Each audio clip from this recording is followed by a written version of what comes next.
surrounded by psychopaths, and I wanted to talk about some of the traits that psychopaths share so that you could better understand what it actually means. Feel free to Google the term, but here is the list of specific factors that would be used to diagnose a psychopath. So you probably did the quiz video, which is good, and this is sort of another step here, but this is just nuance. So Machiavellian egocentricity is one of the factors, and this means that you have a lack of empathy. As we already know, that's like the most common thing that everyone knows, but the main thing is that you will do anything, including hurt other people, to achieve your goals. Second is social influence.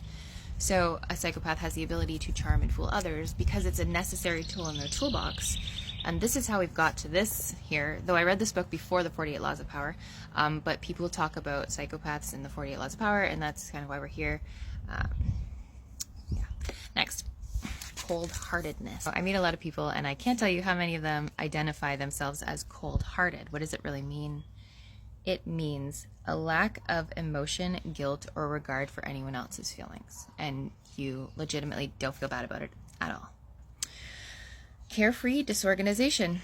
Difficulty in planning ahead and considering the consequences of action. So recall that on the quiz, impulsivity was there, and so same idea.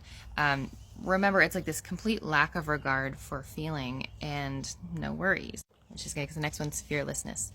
So psychopaths have an eagerness for seeking risks and doing behaviors that are dangerous because they don't have the actual fear that goes with them. And remember that if you don't have empathy and you don't have guilt and you don't have a lot of those feelings, really all you're left with is thrill seeking. Next one I think is really common, and it is blaming external factors. Blame externalization. So this is an inability to take responsibility for one's own actions, which again I think is a common problem today. And in doing that, it means that you blame others for your own deviant behavior. So for example, you know, I wouldn't have beat her up, but she made me do it. The last two are rebellious nonconformity and stress immunity. And this is a disregard for social norms and socially acceptable behaviors, and respectively, a lack of typical reaction to traumatic or otherwise stress-inducing events. So I've said many times in these videos that if you were a psychopath, you'd probably be faking the emotions and you wouldn't have to hide them in order to maintain control and power, a la the 48 Laws of Power.